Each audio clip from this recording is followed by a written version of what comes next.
মাত্র একটি আম দিয়ে বানাবো মজাদার নাস্তা, তাও আবার অল্প সময়ে। খেতে কিন্তু দারুণ হয়, সময়ও অল্প লাগে। এর জন্য প্রথমে একটি আম নিয়ে নিয়েছি, আমের পিউরি বানিয়ে নিয়েছি। দিয়ে দিব হাফ কাপ ময়দা, ময়দার অর্ধেক দিয়ে দিব চালের গুঁড়ো, দিয়ে দিব চিনি 4 চামচ, দিয়ে দিব গুঁড়ো দুধ 2 চামচ এবং দিয়ে দিব অল্প করে লবণ। এবার এগুলোকে ভালো করে মাখিয়ে নেব।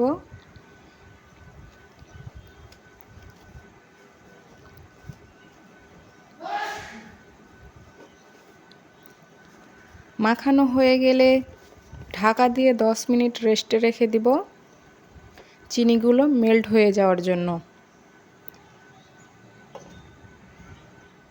10 মিনিট পরে ফিরে এলাম, চিনিগুলো মেল্ট হয়ে গেছে।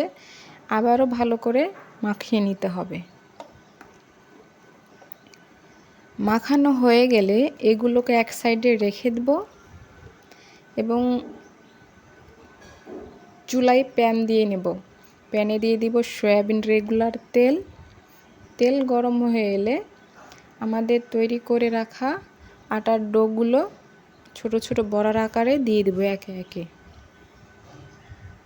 একটা একটা করে দিয়ে দিবেন আপনাদের পছন্দ অনুযায়ী সাইজ করে।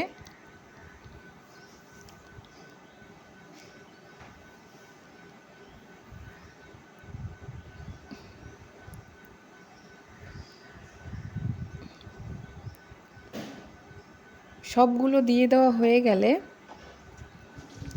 এগুলোকে লাল লাল করে ভেজে নিতে হবে। দেখতেই পাচ্ছেন, উল্টে পাল্টিয়ে নেবেন এবং নাড়াচাড়া করে সব দিক যেন সমান হয় এই দিকে খেয়াল রাখবেন এবং এগুলোকে ভেজে নেবেন। আমি উল্টে দিয়েছি, আবার একটু নাড়াচাড়া করে দেব।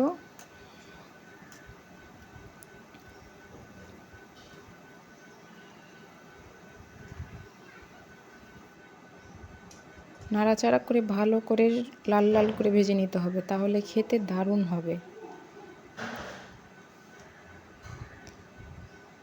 ভাজা প্রায় হয়ে এসছে।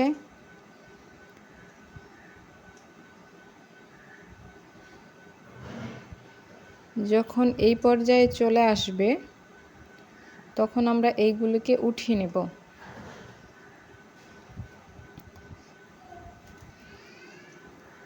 দেখতেই পাচ্ছেন, খুব অল্প সময়ে তৈরি হয়, ঝামেলা ছাড়াই। একবার ট্রাই করবেন, খেতেও দারুণ হয়। আমার ভিডিও যদি আপনার ভালো লাগে একটি লাইক দিবেন।